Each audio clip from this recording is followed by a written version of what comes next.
Start investing in gold and silver at sdbullion.com today and join over 35,000 precious metals investors who have made the switch to the lowest gold and silver prices in the industry. SD Bullion recently claimed a spot on the prestigious Inc. 500, making them one of the fastest growing bullion companies in the United States. With low bullion prices and over-the-top customer service, SD Bullion is setting the standard for precious metals transactions. Visit www.sdbullion.com today. Start saving on every precious metals purchase you make.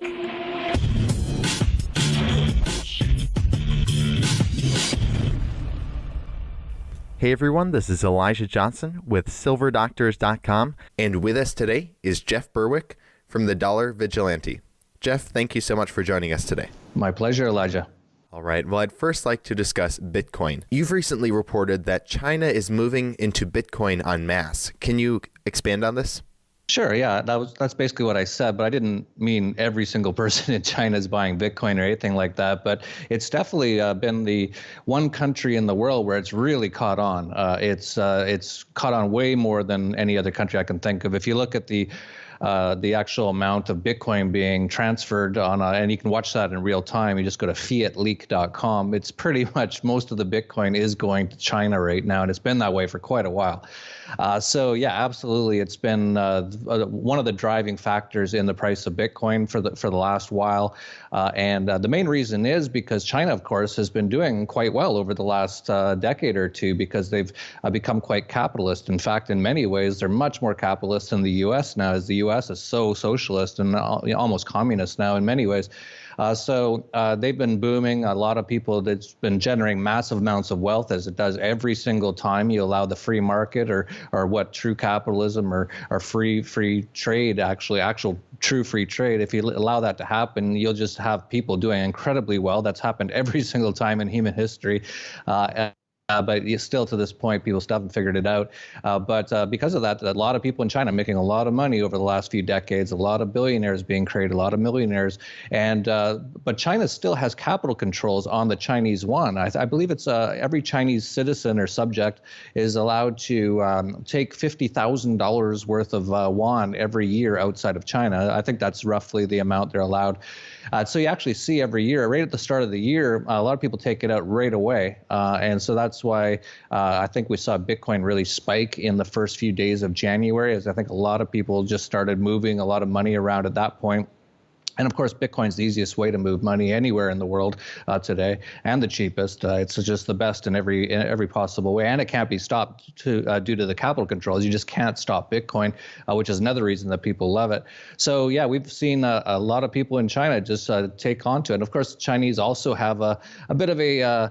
I hate generalizing about a vast amount of people, about 1 billion people, but in general, the culture seems to be more open to things like risk taking and gambling to some extent. And so you're seeing a lot of traders getting onto Bitcoin and just trading it in China. You see so much trading going on there, and so that's, I think, one of the main reasons Bitcoin is really been doing quite well recently. And of course, we're seeing Bitcoin expanding all over the place, but there hasn't been one particular place quite like China. Now, in what ways is the Chinese government kind of pushing back against Bitcoin? Because I know you said some of the Bitcoin withdrawals in China are suspended right now. Can you expand on this? Yeah, it's been an ongoing sort of a struggle of the Chinese government and the Bank of China to kind of slow down this people adopting Bitcoin. This has been going on for years. It was a few years ago, I believe, that they tried to shut down a number of Bitcoin exchanges. I've heard on numerous occasions that China is making Bitcoin exchanges illegal and stuff like that. But the great thing about China is a lot of the people there just don't care what the government says. They're much more freedom-minded than people in the U.S. And they just don't care. They're not slaves like a lot of people in the West today, who whatever government says something, they just bow down to it like it's something they can never stand up to, or something like a bunch of slaves. But in China, they really a lot of people, they just don't care. There's even an entire city in China where they don't have a government. There's no real government involvement in anything, and they won't even allow the government to be there, which is great. And it's been booming, of course. That's exactly what you would expect. So that's what's been going on, is they've been trying to shut it down because they're realizing that it's really a lot of people are starting to move a lot of their assets outside of China using Bitcoin, but they really can't stop it completely. It's just too many people. There's too many things. The government isn't quite as big and massive as it is in the U.S. at this point, so it really can't just stop it. And there's absolutely no way to stop it except for using guns and going to offices and saying, if you do this, we're going to kidnap you and throw you in a cage, which is all government does anyway. So that's what's been going on. But most recently, last week, the Central Bank of China cracked down on a number of Bitcoin exchanges and said they're worried about money laundering. And of course, money laundering isn't something that's a criminal act by any means. It's actually avoiding a criminal act of taxation, which is just theft. So people trying to avoid being extorted by the government try to put their money all over the place. They call it money laundering. And so the Bank of China said, we're worried about your money laundering. People might be laundering money through here. So they somehow got a few of the exchanges to stop Bitcoin withdrawals for 1 month until they could get some of their anti-money laundering information on people. So they're basically trying to find out more information on their customers and things like that, which is what's been going on in the U.S. The U.S. already did that with Coinbase. So it's interesting. There's a few exchanges that are still operating. You can still withdraw your Bitcoin, but there's a few right now that you can't withdraw your Bitcoin at the moment. So that's going to be interesting because essentially all that Bitcoin is frozen at this moment in time. And we'll see what happens if they do lift that ban, which is say it will be a month, which, you can never trust the government. It could be forever, really. But if it's actually let loose in a month, that will be interesting. It'll be a time to watch for Bitcoin just to see what people do, whether they buy more or if they just start selling because they're worried that this might happen again in the future. Now, what about in the U.S.? Has there been pushback by the American government against Bitcoin? And what do you see Trump doing, if anything, about Bitcoin? Yeah, the U.S. has been interesting. It hasn't been too bad. In many ways, it's been Bitcoin has been allowed to operate. Of course, when the U.S. government first found out about it, that was about 2013. There was the first Bitcoin conference ever was held in San Jose, California, and the federal government went in and shut it down and actually put people in jail just for going to the conference. Typical government, when they find out about something they don't like that might threaten their monopoly on violence and a monopoly on banking and central banking and stuff like that, they just went and shut it down. But there's been a lot of Bitcoin activity. There's a lot of Bitcoin-related companies in the U.S. now. Of course, a lot of Bitcoin's related to technology, and a lot of Silicon Valley is in the U.S. So a lot of the activity is there. So they haven't really shut it down too much. There's been areas like, for example, New York State, which is one of the most fascist, out-of-control, anti-freedom places in the world. They actually instituted something called a bit license, that essentially made it so they put in so many rules and regulations on it that it's almost impossible to operate as a Bitcoin-related company in New York State now. So they basically shut it down that way. That's sort of like a backdoor way to try to slow down the growth of Bitcoin. But in general, you can still operate and you can still trade Bitcoin in the U.S. They're even trying to bring in a Bitcoin ETF now, which if that actually gets approved by the SEC, and of course the SEC is just another criminal government organization, but if they do allow it, that will actually increase the value of Bitcoin, in my opinion, dramatically.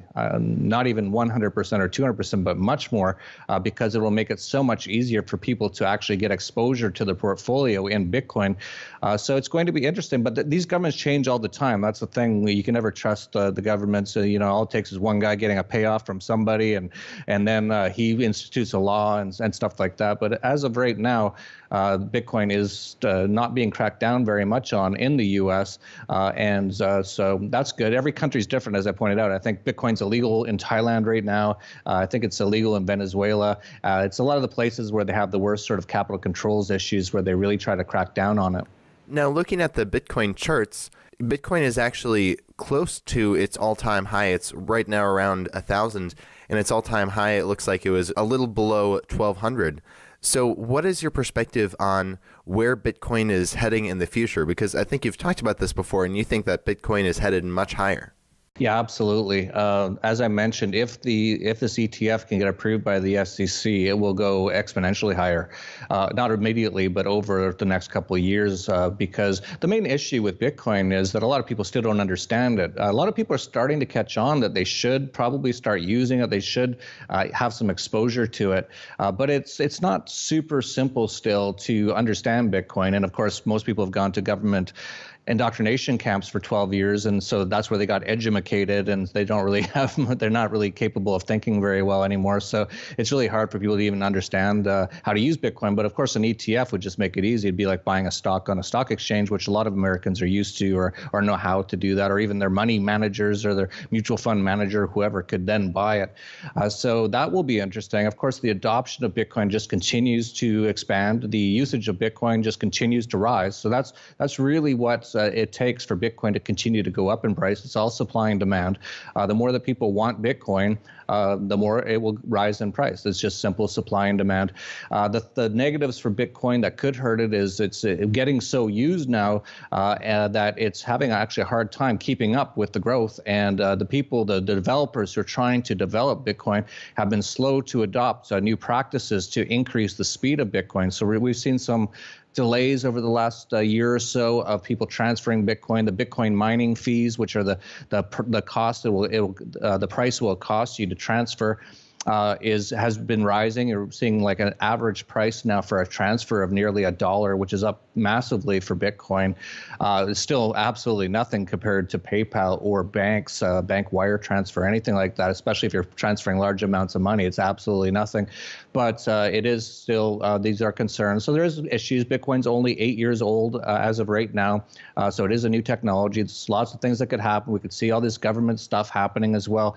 So it's a big sort of, you look at the risk and you look at the reward, but in my opinion, the reward side way outweighs the risk side at this moment in time. All right. Well, I'd like to move our focus now to, a Trump presidency, and Trump has been in office for a few weeks now. What is your perspective on the first few weeks that he's been in office? It's been pretty much exactly what I expected. I actually predicted he would get elected. I could see he had the backing of the global elites. He's not an outsider by any means. Absolutely not. He's an old friend of the Clintons. What was one of the things that he said before he got elected? That he was going to put Hillary Clinton in jail. And then as soon as he got elected, he started saying, oh, no, they're good friends of mine. We've been friends for decades. I golfed with Bill all the time. I would never put them in jail. It's all typical politicians talk. This has happened for centuries. I don't know why people never figure it out. This whole system is just a big rigged system. You're never going to get what, true freedom out of the system, even if that's what people even wanted. I don't even know if people want that anymore. But as far as what he's done so far, some of the people will say some of the good things he's done, and I would agree with them, is he's sort of scrapped the TPP, the Trans-Pacific Partnership, which was a totally anti-freedom, anti-free trade deal, very massive fascist sort of a trade deal. But that deal was actually already dead in the water. It was not going anywhere. It was not being agreed to by anyone. So that was already dead. And then the other sort of big thing that a lot of people have said that he's done good is sort of fought back against this global warming hoax, and it is a total hoax. It's absolutely just a major hoax to put in a massive tax on people on the air that they actually breathe out of their mouth, CO2. It's actually insane, the whole thing, and all the lies they've told about global warming. We're seeing, Al Gore said by this year there would be no snow. There's people in the northeast of the U.S. under about 8 feet of snow right now. It's just a total scam. But that's another case where if you looked at the numbers of the polls, people didn't care at all about global warming. It was not going anywhere. No one wanted to see any major legislation put in about global warming. I think it was like 2% of Americans thought it was important. So that was another one that was already dead in the water. So I think they kind of put him out there to say, oh, look, I killed those things, so I am really a freedom fighter. I am getting rid of all these major fascists and then this huge globalist elites, the central bankers and all that. But he's not. He's talked about maybe auditing the Fed, but you don't really need to audit the Fed. We know exactly what it does. What you need is to shut it down immediately. But he would never do that. There's no chance of that. He's definitely not closing down the IRS, the biggest extortion racket in the U.S., which extorts many Americans for half the money they make every year. There's no talk about that. So there's no freedom aspect to him at all. He's actually raising the wars. A few of the things he talked about before he got in was how he's going to get rid of a lot of these wars that Nobel Peace Prize winner Barack Obama had started and been involved in all over the world. And he's just increased them. He's sold arms now to Saudi Arabia, one of the biggest terrorist states in the world. So really, I don't see any real change, any significant, important change at all so far. I think it's just the same as Bush, the same as Obama, and now it's Trump. It's just a new name. It's a new orange tinge to it, and that's about it. You've talked about how some of Trump's policy ideas are really just, as you said, silly. For example, building a wall across the southern border. Yeah, absolutely. That's a one big one that so many people really want. We have to crack down on people selling the Americans cheap products that somehow take away their jobs, which totally doesn't. That's crazy. These people don't understand economics at all, and so Trump sort of ran on the thing. Well, we're going to build a wall across an entire continent. And that will stop it. Of course, it wouldn't. All you need to get over a wall is a ladder, or under it is a shovel. And of course, there's two oceans on either side. So if you have a boat, that's pretty good too. So it's totally just silly to even talk about. But then he said, "Oh, I'm going to make Mexico pay for it." And by that, he means he's going to put a tariff on any Mexican products of something like 20% or something like that. Which all that will do, Mexico's not going to pay for it. That will be U.S. citizens, U.S. customers who pay for it. Anyone who's buying any Mexican products will pay an additional 20%, and that money will go to the U.S. government. Hey, it's another tax. So it's absolutely crazy what they're talking about there. It actually will damage the U.S. economy massively if he follows through on any of this stuff, because all these protectionist policies will just have the ultimate effect of reducing the demand for the U.S. dollar. And by doing that, he'll actually crash the dollar dramatically. So but if he does it, Mexico's two biggest products that they import into the U.S. is food and oil. So if he wants to make food and oil 20% more expensive, that'll be interesting. Americans are already paycheck to paycheck, most of them. Most people are just totally just broke in the U.S. now after decades of central bank inflation, massive taxation and regulation that kill all the jobs and industries and everything. So you're seeing just people getting killed by those tariffs, and then they're going to get killed when the U.S. dollar goes down because of those. There'll be less demand for dollars because of it. So then the price of everything else will rise dramatically as well. So we'll see nearly a hyperinflation scenario if Trump follows through with his big plan to help save Americans. All right. Well, Jeff Berwick, thank you so much for joining us today.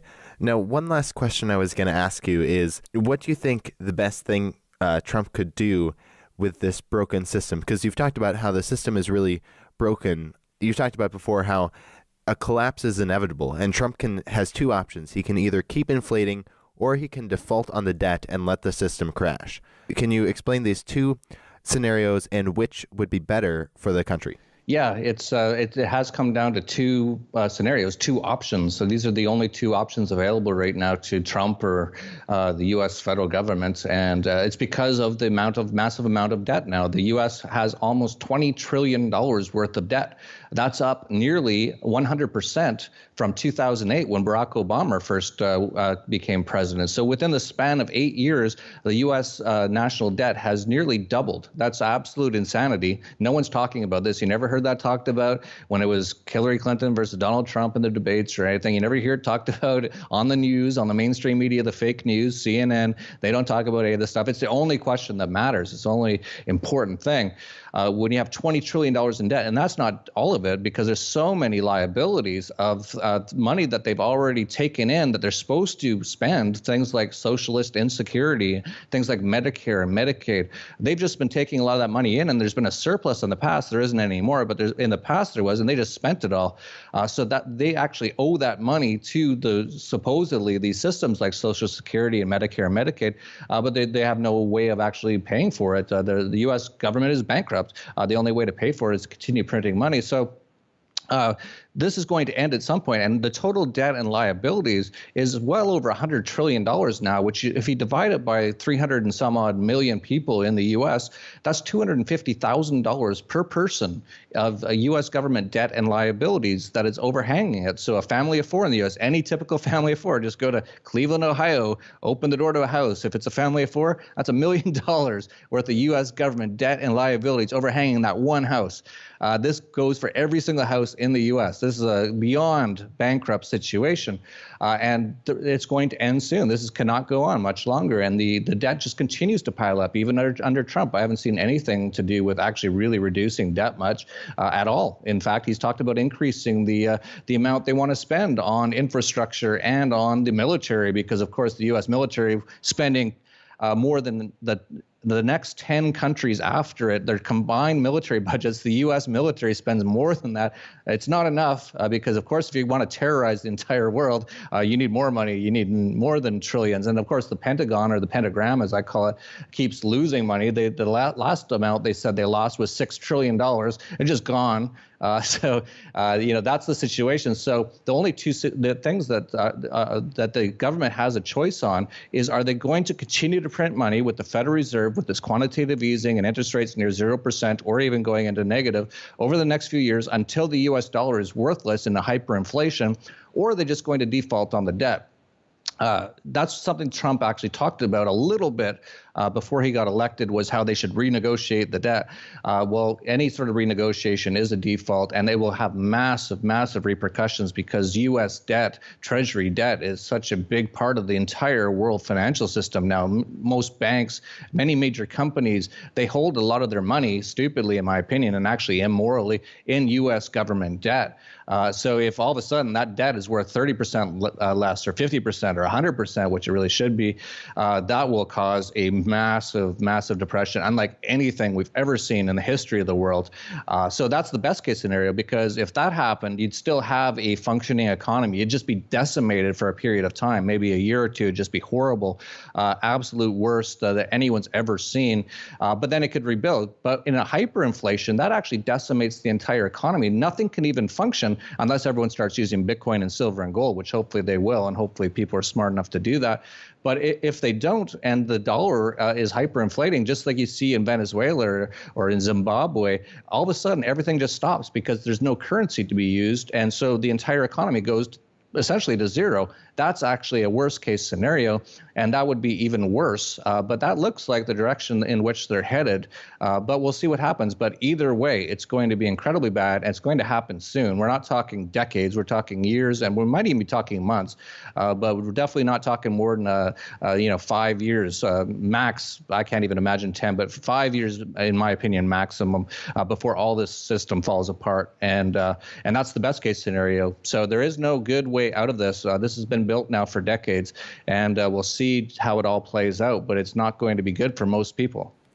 And for our new viewers who haven't heard our interviews before, what is your perspective on how people can prepare for this crisis? Well, a big part of it is just getting if you have assets, and a lot of people don't nowadays, as I mentioned, but if you do, to get a lot of them outside of the financial system. They've been, you can just see what happens in places like Greece when they shut down the banks a couple of years ago. A lot of people, as soon as they shut down the banks, they all got in line to take their money out of the bank. That's a little late. You want to do that before they do that. And that's what happened in Greece is going to happen all throughout Europe. It's going to happen in the US, it's going to happen in Canada, it's going to happen in Australia. All those countries have bank bail-in clauses now, just like they did in Cyprus, when they bailed in the banks and took 50% of anyone with any large amount of money. They just took 50% of it when they closed the banks. And that's going to happen everywhere. As I mentioned, when this sort of financial collapse happens, all the banks are going to be insolvent. So all the banks will close. So people should just get most of their assets outside of the financial system, get your money outside of the bank. I don't even care if it's so-called insured by the bankrupt government, and not to mention that the bank insurance company that secures the bank deposits in the U.S. is absolutely beyond bankrupt also, on top of the U.S. government being bankrupt. So the whole thing's bankrupt. So get your assets outside, get into things like precious metals, gold, silver, get into Bitcoin to some extent, not a massive amount perhaps. It is still new, and there is some risks with it, unlike silver and gold, which won't go to zero anytime in the near future unless someone learns how to make it alchemically. But other than that, just get outside, get some of your assets into hard assets, things like foreign farmland and things like that. I talk about that in our newsletter a little bit. And just essentially things that the U.S. government can't steal and the Federal Reserve can't inflate away. That's what you want to be into. All right. Once again, Jeff Berwick, thank you so much for your time. Did you want to share with the viewers where they can find you online? And I know you have a couple conferences coming up if you'd like to tell our viewers about that as well. Yeah, absolutely. They can find me at the dollarvigilante.com and just look up on YouTube if you're into YouTube, Dollar Vigilante. We do a video almost every day. And yeah, we have a couple conferences coming up this month. On February 24th, we have the Dollar Vigilante Internationalization and Investment Summit in Acapulco, Mexico. We have so many great speakers. I'll be there, and our senior analyst of the Dollar Vigilante, Ed Bugos. Then we have a number of excellent speakers, so I'm sure you're aware of many of them, including Bill Murphy of the GATA, the Gold Antitrust Action Committee. He'll be one of the speakers. David Morgan, probably one of the top sort of silver analysts, in my opinion, in the world, will be there. Bix Weir of Road to Ruta, really interesting guy with interesting theories on how this whole fallout's going to take place. And Colin Cattell of Palisade Capital, a really amazing young guy who's doing amazing investment stuff in the mining markets, and all kinds of other people. So check that out at tdvinvestmentsummit.com. And then after that, the day after, we have a 4-day voluntarist or / anarcho-capitalist conference called Anarchapulco, with all the top sort of freedom people from across the world will be there. And that's 4 straight days. So 5 days total of events, all in Acapulco at the end of this month. Once again, Jeff Berwick, thank you so much for your time. My pleasure.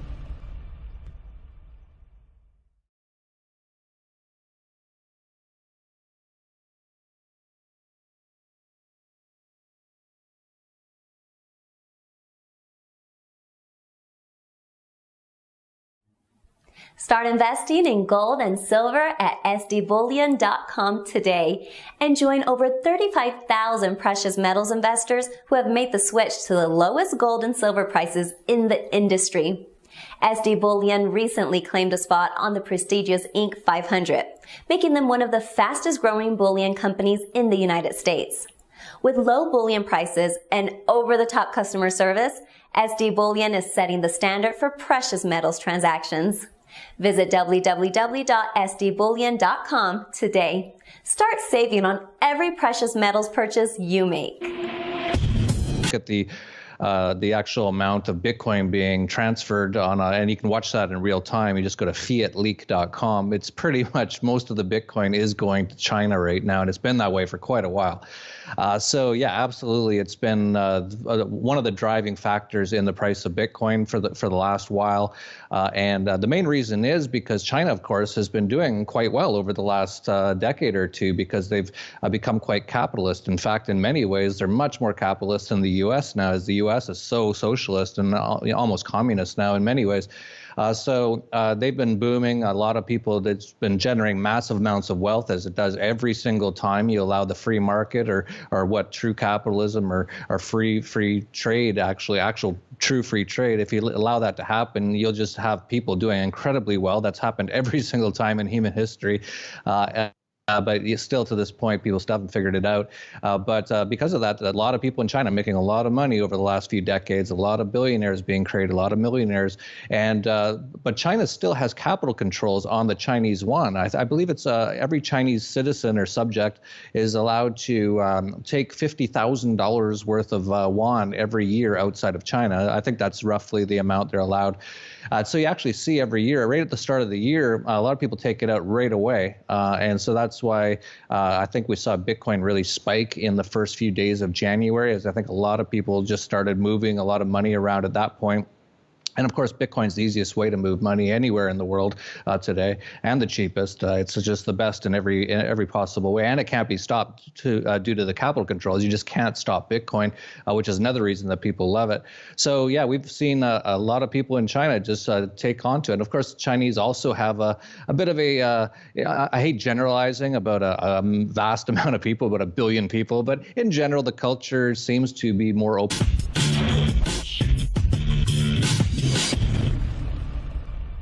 Hey everyone, this is Elijah Johnson with SilverDoctors.com, and with us today is Jeff Berwick from the Dollar Vigilante. Jeff, thank you so much for joining us today. My pleasure, Elijah. All right, well, I'd first like to discuss Bitcoin. You've recently reported that China is moving into Bitcoin en masse. Can you expand on this? Sure, yeah, that's basically what I said, but I didn't mean every single person in China is buying Bitcoin or anything like that. But it's definitely been the one country in the world where it's really caught on. It's caught on way more than any other country I can think of. If you look